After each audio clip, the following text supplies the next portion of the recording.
Um início diferente para o podcast de hoje, Canção da Vindima, a música interpretada pelo coletivo Ciranda, a partir de uma recolha de Fernando Lopes Graça, e faz parte do repertório do espetáculo Adivinho, que esta banda de Coimbra leva aos palcos desse país fora e desperta o palato para o episódio de hoje do Pode Pensar, o podcast Ideias para Consumir da DEC Proteste.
Hoje é dia de festa, hoje falamos sobre vinho.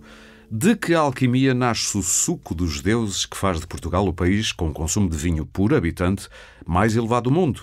Que feitiço guarda um simples cacho de uvas, ou de simples um cacho de uvas não tem nada? Num contexto de seca extrema, aumento do custo das matérias-primas e inflação, que consequências está o setor vitivinícola já a sofrer e o que esperar do negócio que faz o mundo e a cabeça andar à roda?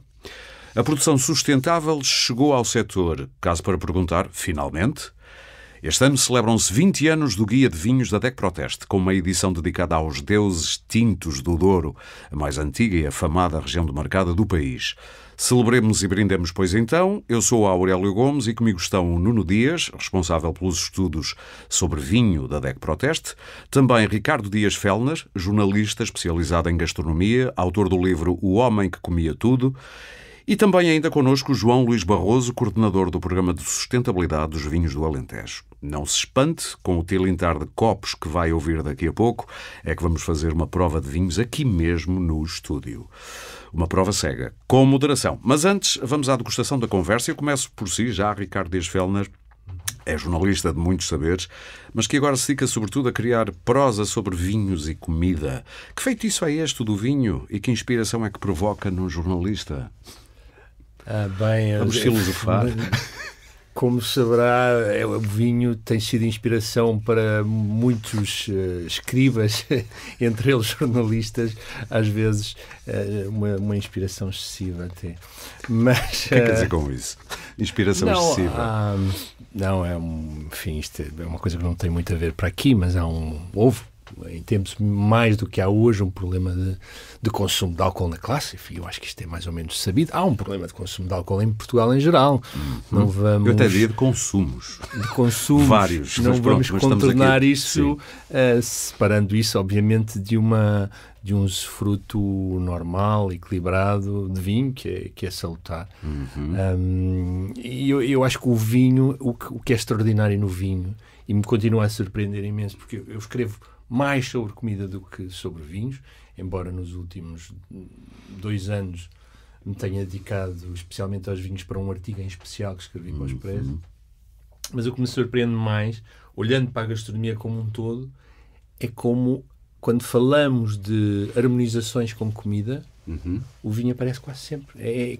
Seja do restaurante da Tasca, seja do fine dining Michelin, parece que não há alternativas a acompanhar uma refeição do que vinho.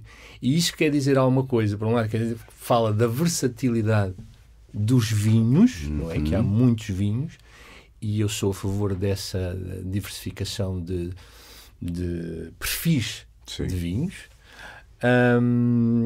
E, por outro lado, diz-nos que há uma cultura do vinho muito enraizada, sobretudo no Ocidente.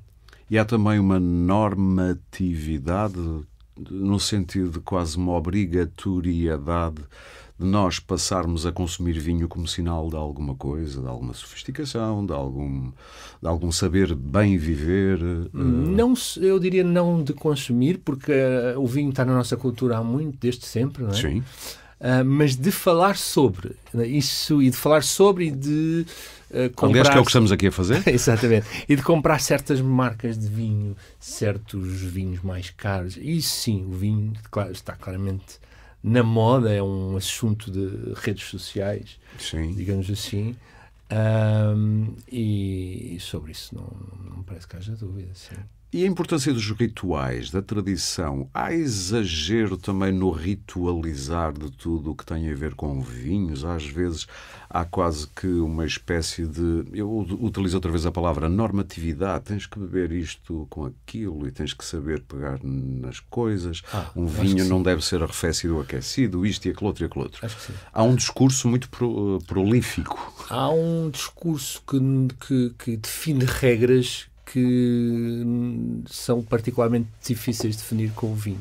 É isso que eu ia dizer, porque tem tudo a ver com prazer e degustação, e nós não somos todos iguais, não é? Não, e enfim, há determinados alimentos que nós sabemos muito bem, do ponto de vista até químico, o que é que lá está, não é? Sim. E o vinho é uma coisa muito misteriosa, até porque as empresas do vinho regulamentarmente não têm que dizer quais são os ingredientes que estão dentro do líquido. Isto é uma questão muito polémica há muitos anos, que tem a ver com o lobby do vinho e a força que tem dentro das instituições da União Europeia, que não são obrigados, ao contrário das outras áreas alimentares, não são obrigados a discriminar no rótulo. Qualquer alimento que eu compre embalado tem bolachas, por exemplo, tem lá a composição, suponho que rigorosa, de todos os componentes ou ingredientes que lá estão. No vinho, às vezes tenho que andar à procura para perceber se é tinto, se a garrafa for muito escura. Já exatamente. E o que é que isto dá? Isto dá asa que os opinion makers e que o marketing, não é?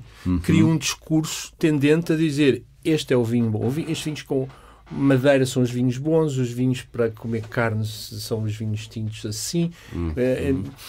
E o Ricardo, como é que olha para isso? Eu olho sempre com muita desconfiança quando há poucos. O Ricardo é o homem para, com um peixe, beber um vinho branco?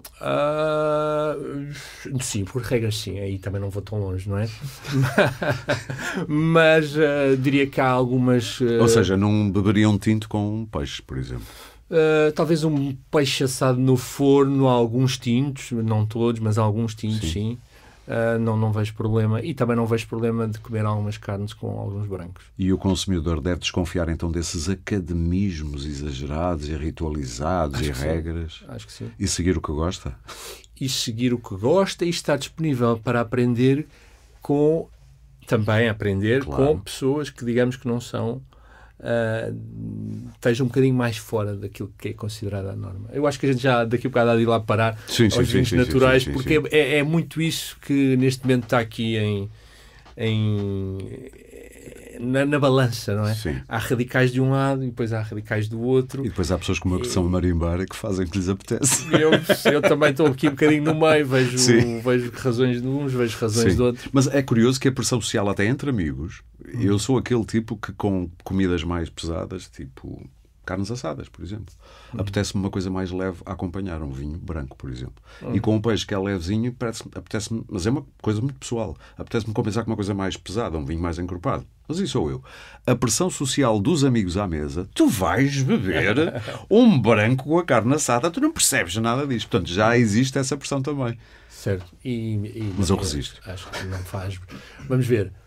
Até se quiseres for ver as receitas, algum receituário de carne, tem marinadas de vinho branco. Basta irmos aqui às bifanas, não é? As bifanas clássicas, digamos assim, são marinadas com vinho branco. Sim. Bom, tivemos aqui a falar de um aspecto mais etéreo. Vamos chegar à terra. E eu convoco o João Luís, para nos fazer um ponto da situação. Nós estamos a atravessar dias complicados, quer em termos climáticos, quer em termos económicos. Isto está a afetar o setor de que maneira? De várias maneiras. Repare, o que nós estamos a atravessar em termos climáticos não é de agora. Nós já o estamos a atravessar há pelo menos uma boa década.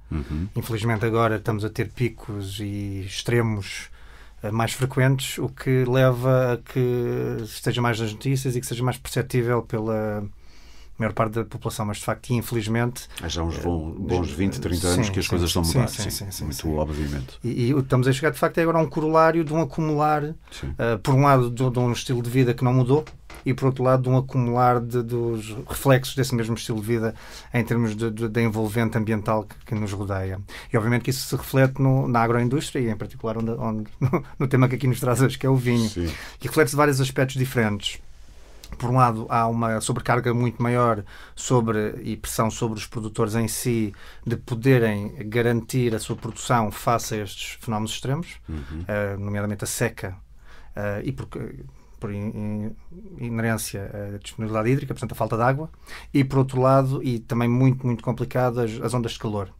E o que é que se passa com as ondas de calor? Nós estávamos habituados, nos últimos 20, 30 anos, a ter uma onda de calor por ano, talvez 2 dias, com uma temperatura se calhar ali nos 42 graus, 40, 42 E nem todos graus. os anos. E nem todos os anos.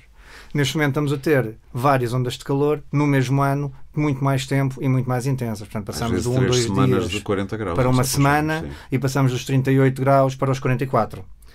E dizem todas as projeções e dizem os senhores que recebem o seu dinheiro todos os meses para estudar estas coisas, que estes fenómenos tendem apenas a agravar-se e a tornarem-se cada vez mais frequentes. E, portanto, quando nós entramos num setor dependente dos fatores naturais, e reparem, nós estamos aqui a falar de uma...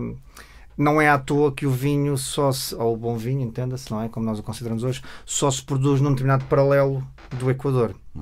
Porque nos últimos 10 mil anos o planeta tinha as condições ótimas para dentro daquele paralelo, e perdoem-me, agora não sei de cor qual é esse paralelo, mas é uma zona ali, temperada. Exatamente, ali acima do Equador, entre a América do Norte, os Estados Unidos e até ali talvez ao Chile, a África do Sul, que de facto permitiu as condições ótimas do chamado terroir.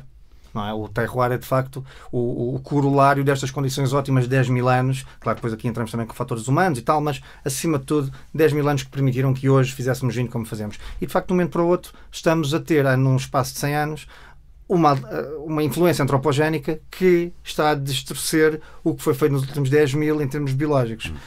E portanto, água, energia, as próprias matérias-primas, agora por causa das questões associadas com a guerra, temos tido problemas por um lado, abastecimento, fornecimento da matéria-prima, mas por outro, o próprio custo de algumas dessas matérias-primas.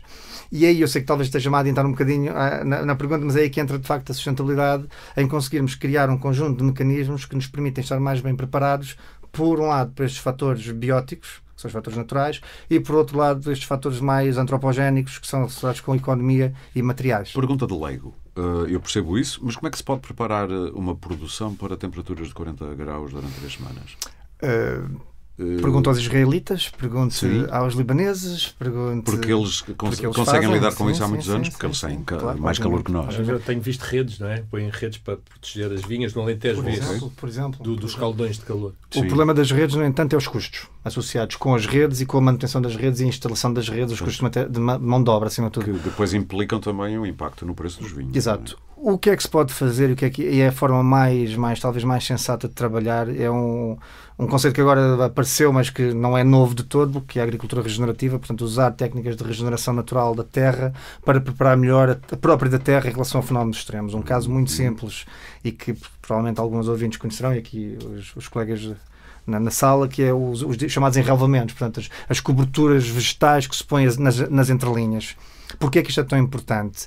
Porque a terra é para o planeta como a pele é para o nosso corpo, é o que nos protege. E nos últimos talvez 60 anos, quando se deu o que se chamou a Revolução Química, portanto 60 do século passado, em que se entrou na agricultura em força com os DDTs da vida e com os glifosatos da vida, exatamente, realmente criou-se um modelo, nomeadamente nas vinhas. Eu lembro-me nos anos 80, e vocês com certeza lembrar-se-ão, as vinhas eram bonitas, aquelas vinhas limpinhas, quase ascéticas, não é? Quase sem vida, que não fosse apenas a própria da vinha. Não havia relva, não havia plantas. Nada, não havia plantas, nada. Não havia animais, não havia nada. Havia corredores, e alatados. Mas hoje essa é a regra. Ainda se vê bastante, infelizmente. Mas, de facto, o que se tem provado ser isso está-se a provar um erro, porque se nós olhamos para um solo nessas características, e são solos praticamente estéreis, são solos com níveis de matéria orgânica baixíssimos, são solos que, se chover, por exemplo, não estão preparados para receber a chuva, então a água cai e vai para outro sítio qualquer e não fica onde ela é mais necessária. São solos que não têm matéria... Porque a vegetação faz retenção. Precisamente. Exatamente. A vegetação faz muita coisa. Sim.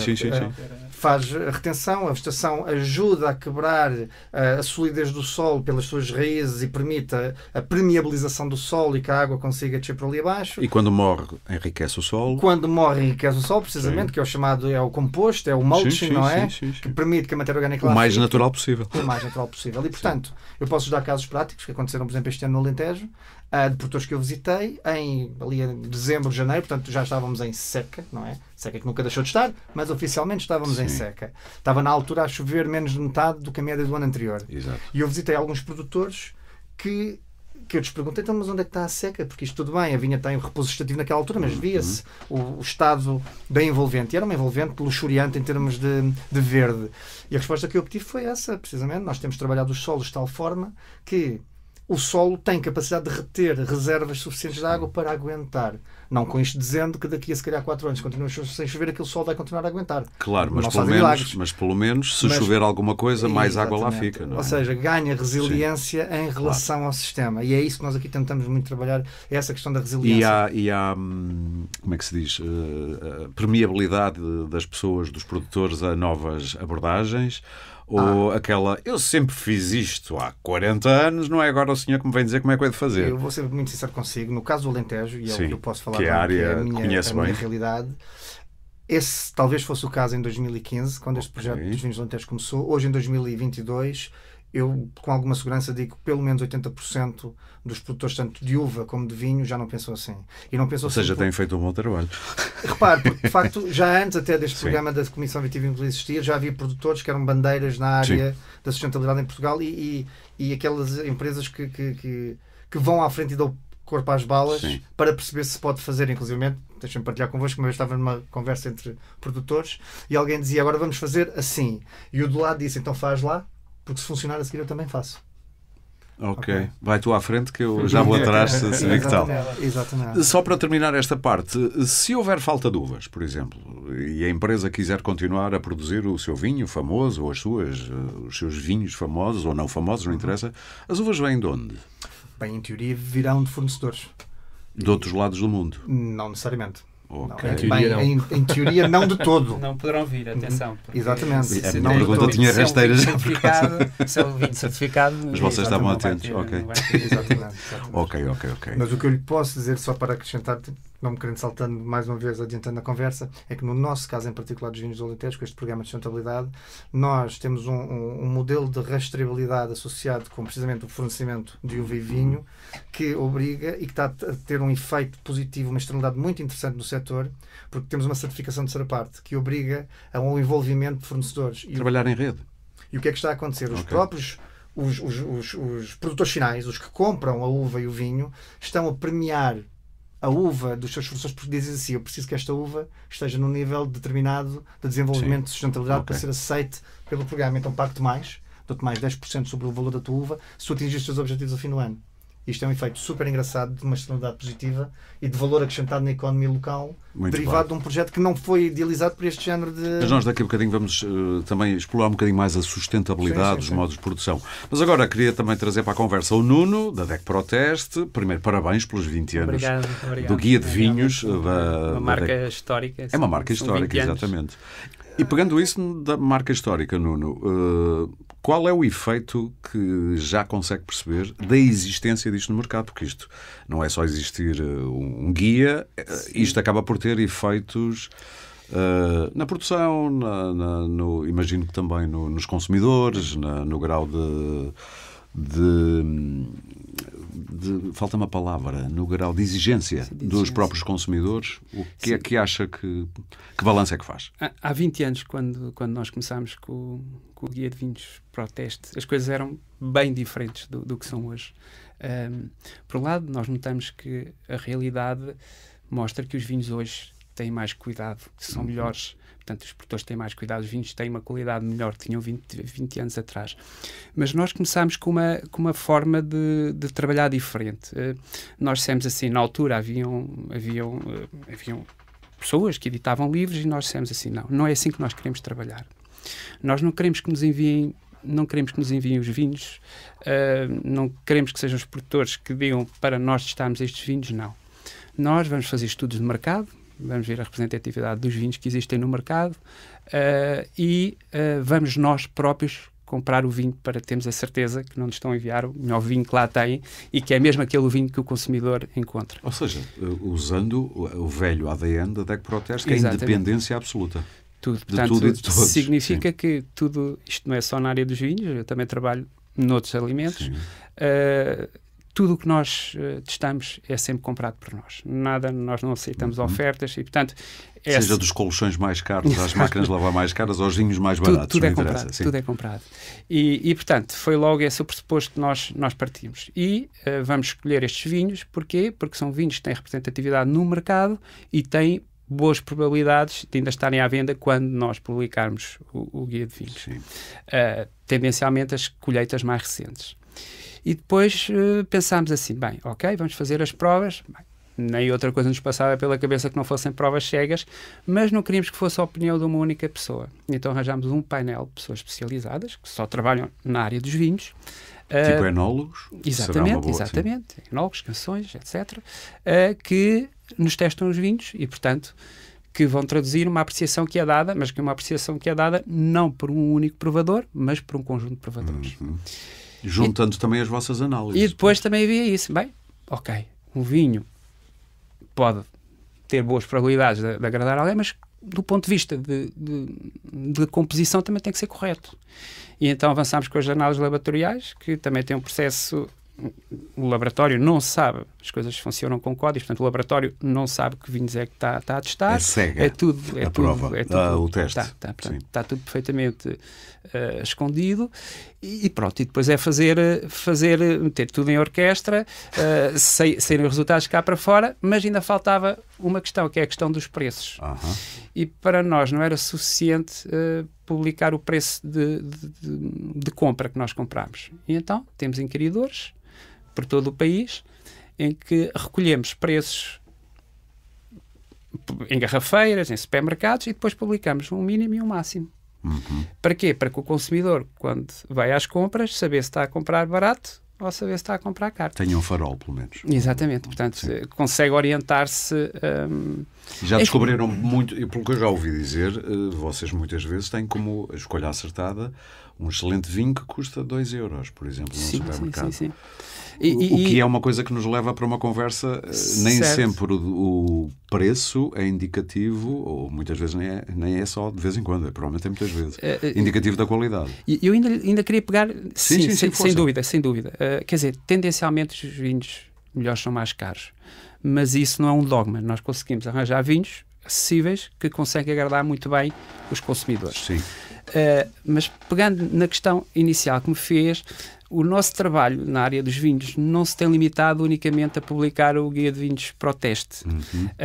nós intervimos ao nível do lobby. Por exemplo, há bocado o Ricardo falava, bem, porquê que os vinhos não têm uma lista de ingredientes? Mas não é só essa aberração do legislador.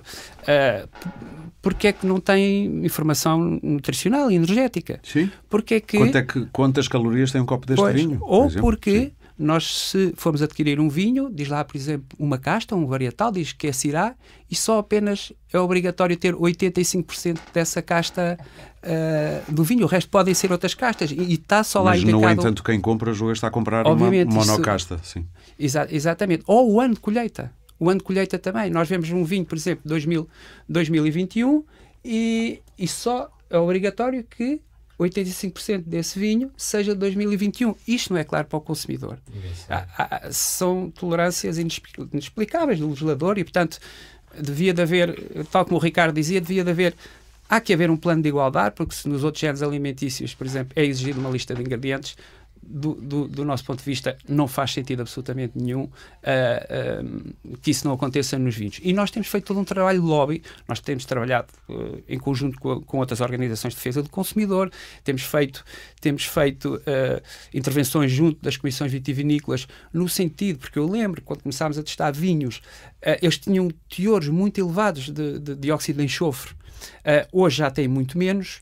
Nós recolhemos, por exemplo, milhares e milhares de análises de vinhos espanhóis e italianos e mostrar que, e franceses, a mostrar que nós, efetivamente, eles tinham muito menos sulfitos do que nós tínhamos. E enviámos esses resultados para as comissões vitivinícolas. Enfim, há todo um trabalho de lobby e continuamos a trabalhar nisso. São odiados pelos produtores, vocês? Isto é uma palavra forte. Mas, entretanto, foram ouvindo aqui, os copos foram enchendo, porque nós estamos a regar a nossa conversa. Exatamente. Eu acho a vossa relação com eu acho que os produtores, assim. No início foi complicado, porque aparece alguém com ideias novas, com um processo de trabalhar lá completamente diferente. Mexer nisto e diz, bem, mas quem são estes? De onde é que estes apareceram? O mundo do vinho é muito... Conhecem-se todos uns aos outros. É sempre aparecem estes aqui, não sei de onde. Isso eu percebi isto, porque é aquela ideia de não percebem nada disto, porque os críticos de vinho são outros, não é? Normalmente, não é? Só que os críticos de vinho não nos dizem, por exemplo, que os vinhos mais populares, e por isso é difícil fazer provas, porque para comprar um vinho, a mim não é só se me sabe bem, porque nós sabemos que os vinhos, se forem mais doces, sabem melhor. Tudo que é doce, quase tudo sabe melhor, não é? E hoje em dia é adicionado mosto concentrado aos vinhos de grande circulação. Para serem mais doces. Aos vinhos que estão ali, enfim, determinadas regiões, não, mas que estão ali entre os 2 euros e os 5 euros, há duas coisas que são muito generalizadas, que é a adição de mosto concentrado, que é açúcar. Para ficar mais doce. É doce, não é? E eles fazem para aquilo bater nos limites permitidos por lei. Dá álcool, assim. Porque é o açúcar fermentado que dá o álcool no vinho, segundo julgo saber. Eu não sou químico. Sim, mas depois eles travam a fermentação com outros produtos. Tamponam lá, como é que é? Com outros produtos. Portanto, produtos em cima de produtos. E se ficarem depois o vinho está doce, fica muito menor, põe acidez. Outra coisa que as pessoas não sabem é que a maior parte dos vinhos do Alentejo pode haver uma correção tecnológica da acidez, mas de qualquer maneira, ainda na já questão, vou deixar o João responder. Ainda na questão que me fazia, é óbvio que passado 20 anos os produtores aceitam-nos muito melhor e inclusivamente alguns até elogiam a forma como nós trabalhamos. E vê possibilidades de rapidamente mudar essa ideia de não termos um rótulo com mais informação, sabermos exatamente o que está dentro daquela garrafa. Isso pode mudar em breve ou não? Pode. Neste momento nós temos alguns grupos de trabalho junto da Comissão Europeia e existe essa possibilidade. Enfim, nós estamos a representar os consumidores portugueses, outras associações representam os consumidores de outros países e esperamos que brevemente as coisas possam mudar para o consumidor ter direito a uma clareza. A possibilidade mais forte neste momento é a informação através de QR Code. Sim, não é propriamente nos rótulos. É haver um QR Code lido pelo telemóvel, por exemplo, e temos acesso ao... Mas que referimos já não seria mal à utilização de uma lista de ingredientes. Enfim, uma coisa que também andámos a fazer e andámos a batalhar para que a informação sobre os alergenos aparecessem não só no vinho, nos produtos alimentares. Hoje o vinho tem que ter lá, contém sulfitos. Sim. Não é? Portanto, porquê? Porque há pessoas... Eu tenho aqui a partir de preparado 10 um miligramas... consultóriozinho de perguntas rápidas e respostas rápidas sobre quiser, isso. Eu não sei se o João Luís queria responder a isto da acidez Não, nem é a minha área, não tenho conhecimento suficiente para isso. A única coisa que gostava de acrescentar ao que vocês estão a dizer, de certa forma concordando com praticamente tudo o que disseram, é que, pelo menos os estudos que nós temos, dizem que menos de 30% dos consumidores olham para o contrarótulo de uma garrafa de vinho. Menos de? 30%. Ok. Portanto, estarmos a pôr... Não está lá nada? Estamos a pôr informação. Muitas vezes os contrarótulos já estão cheios de informação, não é? Mais informação ainda. Eu não sei até onde ponto é que a eficácia de passar essa informação será de facto grande quando temos essa questão de João, as pessoas não olham para o rótulo. Eu só contrapunha com alguns inquéritos que nós temos feito em que das informações que o consumidor dá mais valor nos géneros alimentícios é a data de validade e a lista de ingredientes. Portanto, saber até coisas muito simples. E hoje em dia as pessoas estão muito atentas ao que comem e há tanta gente a contar as calorias. Saber quantas calorias há por 100 mililitros, sei lá, de substância, era capaz de não ser má ideia. Mas vamos rapidamente a um consultório rápido. Podem os três intervir. Casta. Para quem não percebe nada de vinhos, o que é uma casta? É fácil definir uma casta? Eu acho que sei que é uma casta. Já ouvi falar das nacionais, Touriga Nacional, por aí fora. Syrah, não sei. Como é que se define uma casta? Dentro da espécie da vitis vinífera, como na espécie humana, temos várias raças diferentes. As castas são as raças da espécie. São várias etnias da mesma. Ok. Terroir. O que é que isto quer dizer, terroir? Tem a ver com terra, terreno? Sim, tem a ver um espaço onde está a videira e a vinha e tudo o que envolve esse espaço, desde as condições climatéricas, a composição do solo, o relevo. Okay. É como a palavra allure, é assim uma coisa mas em que entram também várias... a própria intervenção humana. Okay. As práticas que são tudo feitas, isso define o terroir de um vinho. Que depois se vai refletir nas características de determinado vinho relativas àquela região onde proveio. E esta coisa de sentir as notas, notas amadeiradas, frutos vermelhos, há pessoas que têm essa capacidade de saborear um vinho e de repente produzem, e depois vou eu um calhau com olhos, obviamente, eu sei que isto me sabe a vinho, frutos vermelhos não deteto, mas na volta sou eu que tenho aqui um problema com as minhas papilas. Digam-me coisas. Não, isso é um treino. Eu não sou um provador de vinhos, mas já fiz provas, tenho amigos que são provadores de vinhos, são vinhos renomados, e o que nós percebemos muito facilmente é que algumas notas são muito fáceis, né? E é uma questão de treino. É como tudo, ou seja, treinar o olhar, também se pode treinar o olhar, treinar o ouvido, também se pode treinar o paladar. Há um aspecto aqui em relação ao treino, com o qual eu concordo em absoluto, que tem a ver com a memória que as pessoas têm olfativa. Tem que haver uma memória olfativa, ou seja, senão não reconhecem aquilo. Se for alérgico a chocolate e não comer chocolate, nunca vou detectar o chocolate no vinho, porque sim. Não sei o aroma de chocolate, não estou familiarizado com o aroma do chocolate. Eu sou grande fã de chocolate negro, já andei à procura de notas de chocolate nos vinhos, nunca encontrei, mas está lá. Está lá. E tem a ver com o dito treino, mas inerentemente tem que haver essa tal memória olfativa. Sim, para comparar. Sem a memória olfativa é impossível, não dá. Muito bem, muita gente, especialmente mais no centro-sul do país, tem este problema com o vinho verde. Muita gente julga que vinho verde, que é maioritariamente produzido do litoral, Minho. Não é maioritariamente, é só. É só, tem toda a razão. E se não for, é estranho. Há aí qualquer coisa de estranho. Há muita gente convicta de que é feito com uvas verdes no sentido de não estarem maduras. Porque no Norte faz-se a distinção entre vinho maduro e vinho verde. O que é o vinho verde, já agora? Bem, o vinho verde é um vinho que provém de uma região do noroeste de Portugal, com a característica que normalmente tem um grau alcoólico mais baixo, tem uma acidez fixa mais elevada que os outros vinhos e tem o tradicional pico à agulha, que se diz que antes era proveniente de uma segunda fermentação em garrafa, de fermentação malolática, hoje é através da adição de dióxido de carbono. Okay. Quase sempre. Não sempre, mas quase para sempre. Dar o freeze. E, portanto, estas são as características do vinho verde. Enfim, é o único no mundo? Porque as pessoas muitas vezes... vinho verde não é um tipo de vinho. Vinho verde é uma denominação de origem. Okay. Tal como é o Alentejo, ou como é bairrada, ou como é. Mas as pessoas tendem a ver aquilo quase como uma qualidade especial. E daí fazerem a distinção entre verde e maduro. Não, e depois há outra coisa. O consumidor pensa que vinho verde é só vinho branco. Não, há tintos maravilhosos. Tintos e rosés. Daqueles que pintam as malgas. Sim, da casta vinhão.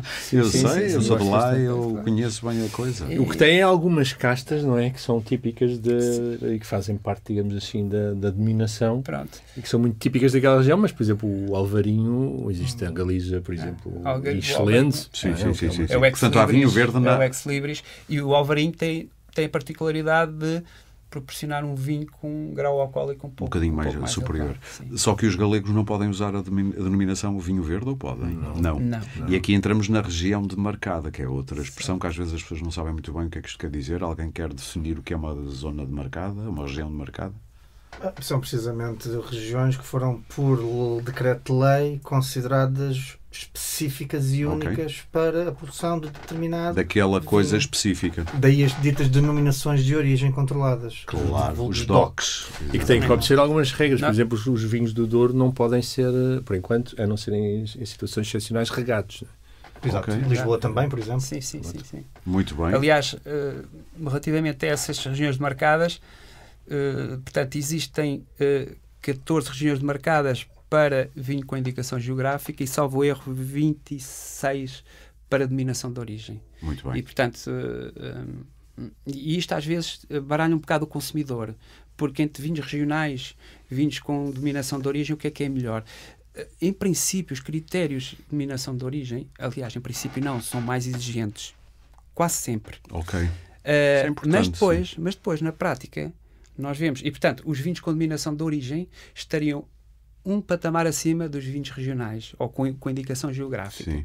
Mas na prática nós vemos que esses vinhos com indicação geográfica estão ombro a ombro com os vinhos com denominação de origem. E isto baralha um bocado o consumidor. Mas essa é a verdade e o que traduzem os nossos testes. Eu, se me permite, gostava de fazer uma pergunta. Força. Vocês, DECO, têm alguma percepção de se, de facto, se o consumidor, regra geral, sequer distingue tecnicamente o que é um DOC do que é um IG?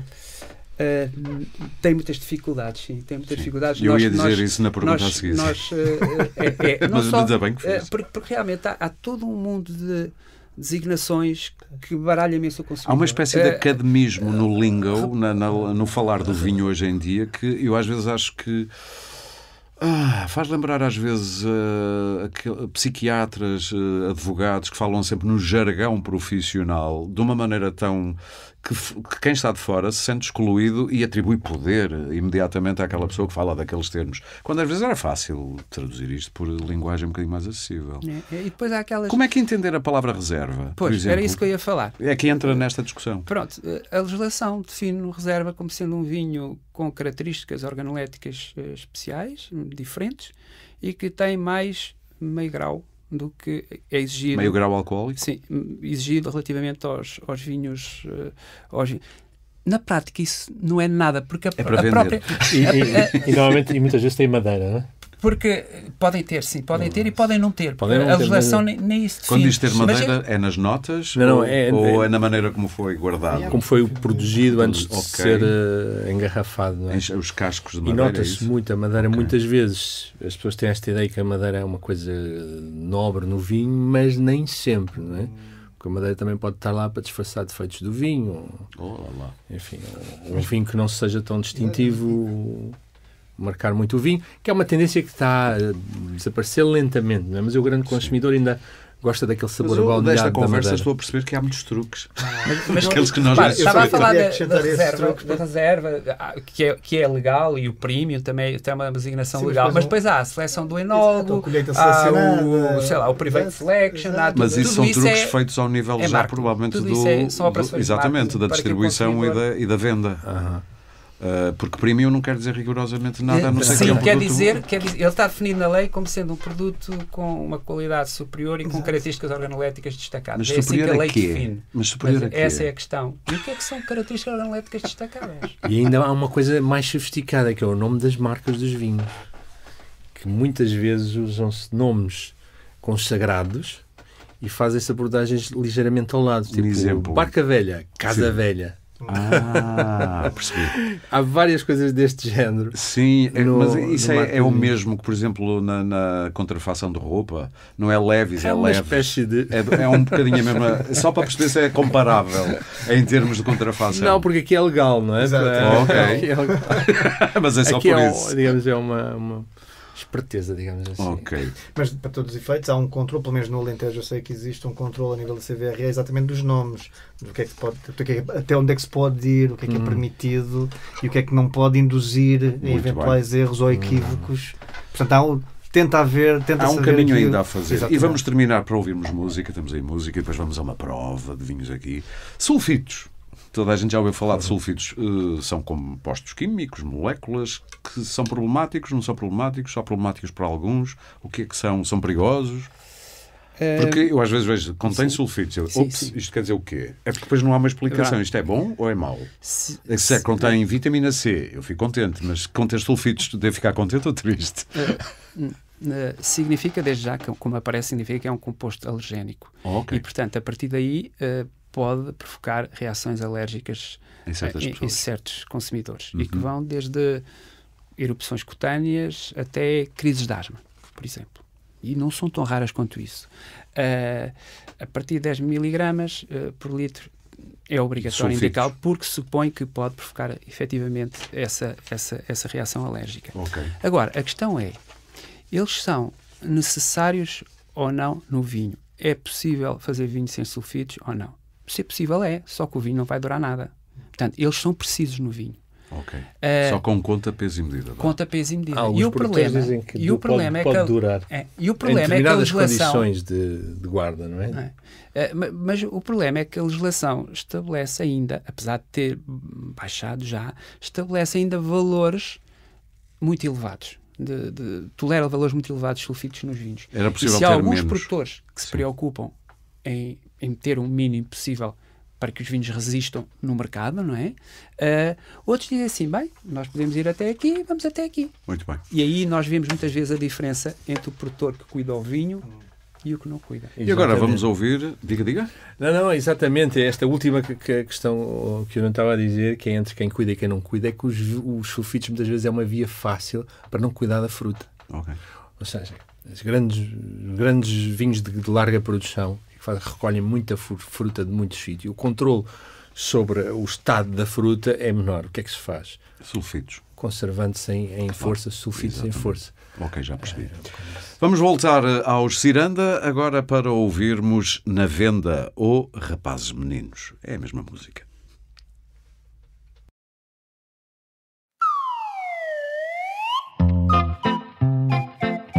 Rapazes meninos fazem desatinos e bebem os vinhos na venda, senhor. Misas e casacos, capas e capotes entornam aos potes na venda, senhor. Soldados paisanos, mulheres raparigas bebem jerupigas na venda, senhor.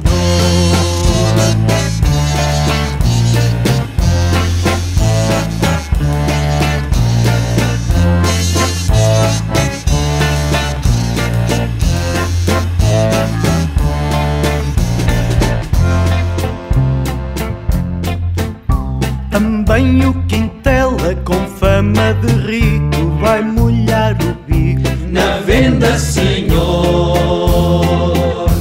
Até o sacrista, gordinho e contente, emborca aguardente na venda, senhor. Deem-se os fradinhos com o seu canto chão, ir ao canjirão na venda, senhor.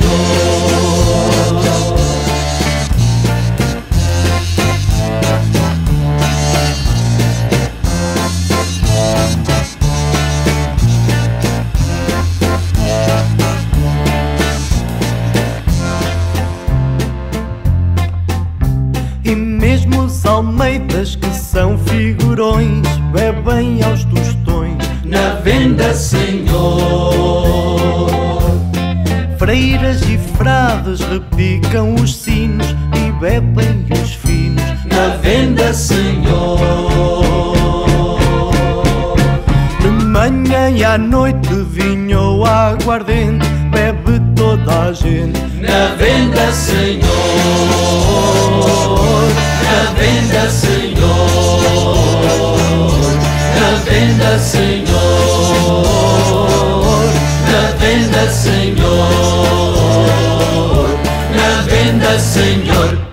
Muito bem, a música dos Ciranda, Na Venda, Senhor. Não vamos para uma venda, mas entretanto, enquanto íamos conversando, os nossos convidados estiveram aqui a fazer uma prova, pelo meio da conversa, de um tinto. E é uma prova cega, portanto ninguém sabe o que está a beber. Só mesmo o Nuno da DEC Protesta é que acho que tem essa informação. Já agora, Ricardo, impressões dessa prova? Eu já achei uma coisa, já achei outra.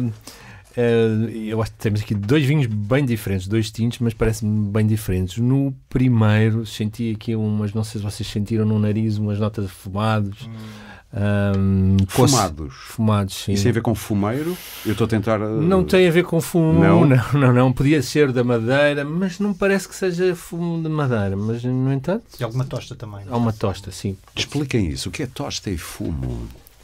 São características. É isso, sei lá, algumas, às vezes é madeira quando está queimada, não é? Sim.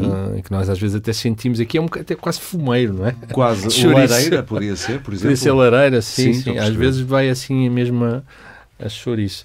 Agora este segundo vinho que estamos a beber parece mais elegante, mais polido, menos fruta. Menos rústico, vá? Sim. O outro é mais rústico. É mais o meu estilo de vinho. Se eu tivesse que atirar assim, se calhar ia para um dão, mas um dão. Vamos explicar como é que se faz isto. Eu estou a ver-vos. Não enchem muito o copo. É ali 1/3 do copo. A ideia é até a zona mais larga do copo. Exatamente. Rodam o que lá está dentro, imagino que para soltar aromas. Exato. Depois cheiram-no. Sim. Querem explicar isso tudo? Começa pelo nariz porquê? Porque é no nariz que está tudo. Ok. Aqui o aroma é uma mistura de cheiro e sabor. Exato. Não é? Aliás, repare você quando está constipado e diz nada me sabe, a comida não me sabe a nada, mas é porque o nariz não respira. Ou melhor, perdão, é porque o nariz não cheira. Sim, portanto, não está nada nas pupilas gustativas, está tudo no nariz.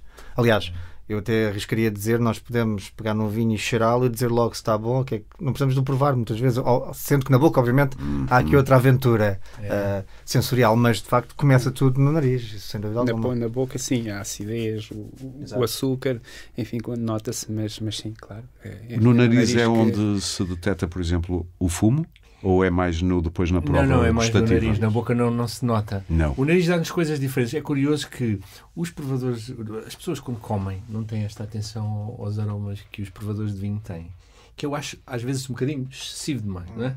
Porque a atenção é que é excessiva? A atenção excessiva, não é? A avaliação ser demasiado consciente. É verdade tudo isto, porque a nossa sensação de paladar vem muito do cheiro, não é? O exemplo foi muito bem dado quando estamos constipados. A palavra aroma diz tudo, porque é uma mistura das duas coisas, não é só cheiro e não é só sabor, é uma mistura dos dois, imagino. Sim. Mas, por exemplo, em alguns vinhos que são menos protegidos, com sulfitos, que têm fermentações mais, digamos assim, no jargão se diz funky. Isso quer dizer o quê? Eu sei o que é que quer dizer funky. Selvagens. Não sei, okay. A fermentação está mais descontrolada. Aqui um cheiro funky é um cheiro mau em inglês. Exatamente, é isso. Mas é mesmo. É um bocadinho isso aí que eu quero chegar. Mas depois, esses vinhos, muitas vezes, na boca, são extremamente agradáveis. Têm textura, têm mais textura do que os outros, às vezes até. E os vinhos são muito produzidos para o aroma. São muito produzidos para quando nós pomos o copo, cheirar a flor, cheirar... para nos conquistar fruta, logo. Há vinhos, enfim, mas podem comprometer depois a qualidade de vinho só para nos captar a atenção logo assim, como marketing. Eu acho que sim. A minha opinião pessoal. Como marketing olfativo. A minha opinião pessoal é que sim.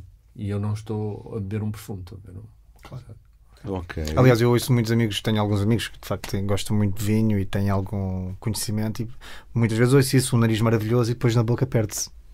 Pode acontecer, portanto, cheira tão bem e depois, caramba, falta aqui qualquer Ou às vezes o contrário.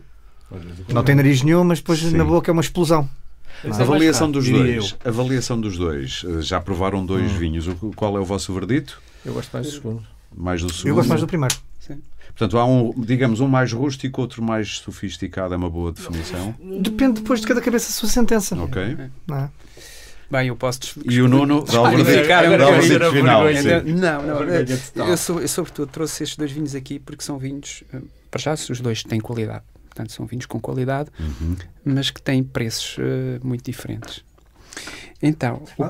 Antes de não dizer, só queria acrescentar uma coisa que eu comentei há pouco. O primeiro vinho, mais até do que este segundo, porque demorou mais tempo no copo, evoluiu. O vinho, quando metemos no nariz a primeira vez, o primeiro vinho, tinha um determinado aroma e depois, passado aí uns 15 minutos, já tinha muito mais... O João voltou a bebê-lo agora, a prová-lo. Não, ainda estou-me a referir só ao primeiro vinho. Para dizer que da segunda, o vinho ficou, claro, ficou a arejar, e quando eu peguei nele uma segunda vez, já 10 minutos depois, já era outro vinho. No meu nariz já era outro vinho. É importante arejar um vinho, já agora. É muito importante arejar um vinho. Portanto, deitá-lo no copo e deixá-lo estar um bocadinho. Sim. Abrir a garrafa. Quando mais velho o vinho for, acima de tudo, quando o vinho é mais velho, um vinho com a partir dos 4, 5, 6 anos, se tiver 10, 15, 20, então seguramente. E há vinho, por exemplo, eu tive um caso de um produtor que uma vez me disse, eu comprei-lhe um vinho que era para aí de 2017, ele disse-me abre no dia anterior ao beberes. E há uma outra coisa que é a redução. 24 horas antes. Sim. Alguns vinhos têm redução, que são vinhos que têm normalmente um aroma a enxofre muito acentuado. Isso é bom? O enxofre eu associo a coisas... Não é bom, mas é algo que pode desaparecer com o tempo, quando o abrimos. Ok. E às vezes pode também significar que o vinho foi feito de uma forma mais natural. Muito bem. Mas só antes do Nuno e o Cal, mas há, por exemplo, castas. Há uma casta, vocês conheceram tão bem ou melhor que é uma casta alemã chamada Riesling, e uma das características aromáticas é precisamente o cheiro a trebentina. Ok. É porque eu não gosto do Riesling e é capaz de ser o vinho alemão mais famoso. Talvez, mas essa característica do trebentina, do petróleo, é uma característica específica daquela casta. Claro, exatamente. Okay. Nuno, finalmente o verdito. Então, vamos a isso. Então, são 2 tintos, obviamente. O primeiro é o monocasta, da casta Syrah. Posso fazer uma malandrice? Sim. Antes de sabermos quanto é que cada um custa, eu gostava de ouvir os que provaram, em que é que apostavam. Qual é o vinho mais caro dos 2 que provaram? Ricardo. Se não quiserem entrar nesta... Isto foi uma malandrice que me lembrei agora. Se não estiverem para aí virados... A pergunta é excelente. Estávamos a falar antes do programa sobre isso, acho eu. O preço dos vinhos é a coisa mais difícil de definir e não se joga sem nenhum critério. E não se prova nada com isto. Prova-se apenas que nos podemos enganar redondamente. Mas eu, para ser coerente com a minha escolha, diria que é o segundo. O segundo seria mais caro. Já agora, pois, em teoria, e usando aqui a mesma lógica, eu também diria que o primeiro então teria sido mais caro porque eu gostei mais do primeiro, mas isso não diz nada. Portanto, então temos aqui um empate. Um empate não. Temos aqui 2 opiniões. Não, mas é interessante. Isto mostra que, e se for perguntar a uma terceira pessoa, provavelmente vai ter outra opinião. Mas, aliás, eu reformaria o que disse. Não o mais caro, mas o qual eu estaria mais disposto a pagar mais por ok. É diferente. Percebo isso. Então, agradou-lhe tanto que estava disposto a desembolsar mais. Não necessariamente seria que eu acharia mais caro. Exatamente. Eu vou descodificar. O primeiro vinho que bebemos aqui é um vinho tinto. É um vinho tinto da região de Setúbal, um vinho regional da Península de Setúbal, da monocasta da casta Syrah. É uma das nossas escolhas acertadas.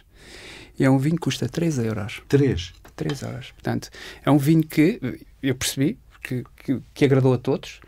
É um vinho que se consegue... escolha acertada significa que é um vinho que tem uma excelente relação qualidade-preço. Então é um vinho que se bebe muito bem e que se pode beber todos os dias, porque há vinhos que não podemos estar a comprar vinhos caros para beber dia a dia, não é? 70 euros a garrafa todos os dias. E é um vinho que teve 82% da apreciação global, portanto é um vinho bom. O outro é um vinho regional douriense. Nem é um Douro, é um vinho regional. É um vinho... Vamos então explicar isso. O que é um Douro e um vinho regional douriense. Se vir isto no rótulo, qual é a diferença? Um é denominação de origem. Ok. Portanto, denominação de origem Douro, o outro é vinho regional douriense. Em princípio, era o que eu dizia, os vinhos com denominação de origem estão um patamar mais acima. Seria Porquê? o Douro. Porque tem, que seria o Douro, porque tem requisitos mais apertados. Ok. Normalmente tem regiões mais restritas, isto pelo país. Sim. São autorizadas menos castas, a produção tem que ser menor, enfim, há todo um conjunto. Os graus alcoólicos, por vezes, exigidos são maiores, mas depois, no fundo, eles lutam uns com os outros e, portanto, não quer dizer que um seja melhor do que outro. E, portanto, é um vinho regional douriense, que é um dos nossos melhores do teste, teve 90%. Portanto, a diferença para o outro não é muito. A falar de 82 para 90, mas é um vinho que custa 13 euros. Portanto, custa mais 10 euros. O segundo, mais 10 euros que isto. Portanto, e às vezes o interessante trabalhar com nos gostos caros. É uma chatice. E às vezes, às vezes o que é interessante nestas coisas dos vinhos é nós ficamos muito contentes quando isto acontece, é que nós possamos aconselhar ao consumidor boas escolhas. Claro. Não ser preciso pagar muito para beber um bom vinho. Muito bem. 3 últimas perguntas rápidas, estamos quase a terminar. Eu devo dizer, entretanto, que nenhum moderador de podcast foi molestado com álcool a mais durante esta prova. Mas pronto, vinhos biológicos versus não biológicos, pedia-vos uma resposta sintética. Vale a pena apostar? A diferença em termos de ganhos ou de sabor ou de saúde são mínimos, são bons? O que é que vos apetece dizer? Eu, se me permitem começar, e não consigo dar uma resposta muito sucinta, vou tentar ser o mais sucinto possível, acrescentava aí uma terceira categoria que agora começa a aparecer muito, que é de produção sustentável, não apenas biológico. E eu prometi que íamos falar disso, mas o tempo esgotou-se. Pronto. E porque, na nossa opinião, é claramente a opção mais sensata, porque se fizermos uma análise entre os 3 géneros de produção, vemos que a produção biológica é muito interessante do ponto de vista da saúde humana, sem dúvida. Ou seja, nós um produto biológico, seja ele vinho ou qualquer outro produto agrícola, é um produto que, em teoria, obviamente, tem um input muito inferior, para não dizer mínimo, para não dizer zero até, de químicos, de agroquímicos. Sim. Sendo que, no entanto, se pode usar outro género de compostos, como, por exemplo, o cobre e o enxofre. Que eu já ouvi dizer que alguns desses também são igualmente deletérios para a a saúde. Pesado. Pois. Portanto, e é um metal pesado que bioacumula. Portanto, quer dizer que na natureza acumula-se, não se degrada com o tempo. Sim.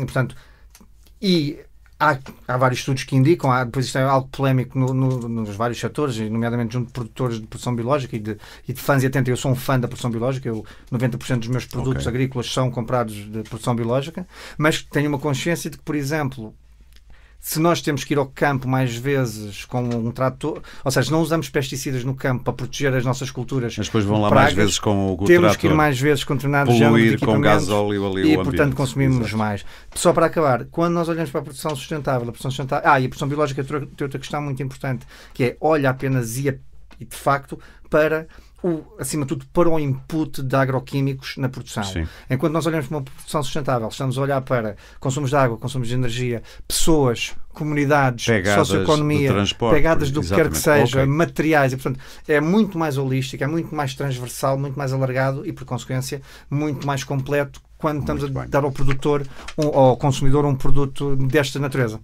Ricardo, a percepção de que o vinho médio é quase todo bom é uma percepção que hoje em dia se instalou por aí. A sensação de que, em média, os vinhos melhoraram. De certa forma, há como que uma democratização no acesso ao vinho, ou isto é uma percepção errada? Eu acho que é um bocadinho uma percepção errada, na minha opinião.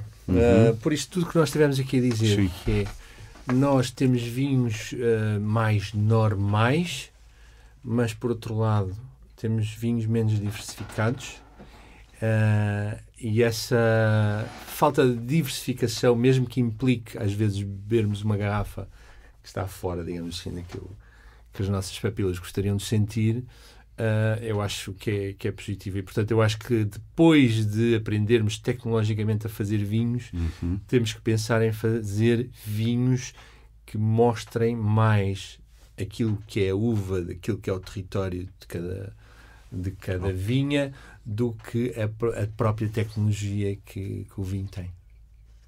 Foi uma pergunta assim que não respondi, eu sei, mas sim, não respondi sim ou não, mas eu não concordo 100% com essa afirmação. Ok. Para terminar para todos, O que é que faz para vocês optarem por um vinho e não por outro? Uma resposta rápida para cada um. Eu depende do meu estado de espírito, daquilo que vou comer e daquilo que tenho para gastar, não é? Porque isso também conta, não é? Ok, entra tudo na equação. Sim, mas sim, depende muito. Ok. Depende muito. Eu é a relação qualidade-preço e aquilo que a protesto não podia ser de outra maneira, mas sigo muito e eu próprio compro os vinhos que isso é excelente o trabalho que tem. Faz um trabalho e depois usufrui do exatamente, e tenho os resultados em primeira mão. Exatamente. João. Bem, eu só conhecer a oferta que tenho, provavelmente começarei pela região e depois da região talvez vá ao ano. E depois de ir ao ano talvez vá à casta, ou vice-versa, talvez vá à casta antes do ano e finalmente irei talvez ao preço. Muito bem, é a dica perfeita para ouvirmos a última música dos Ciranda deste podcast. Ora, venha vinho para os nossos copos.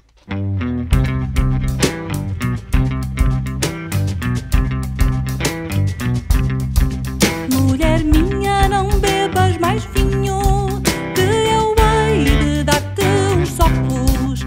Os pés tortos não querem os socos. Ora venha vinho para os nossos copos.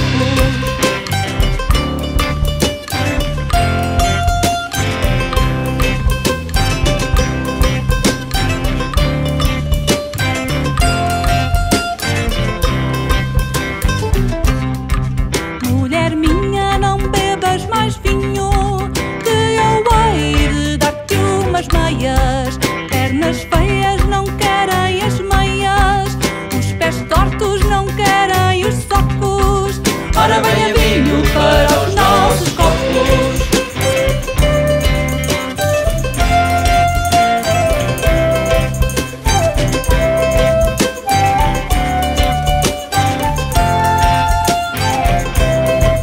Mulher minha, não bebas mais vinho, que eu hei de dar-te um mantel. O mantel não leva ao céu, pernas feias não querem as meias, os pés tortos não querem os socos. Ora venha vinho para os nossos copos.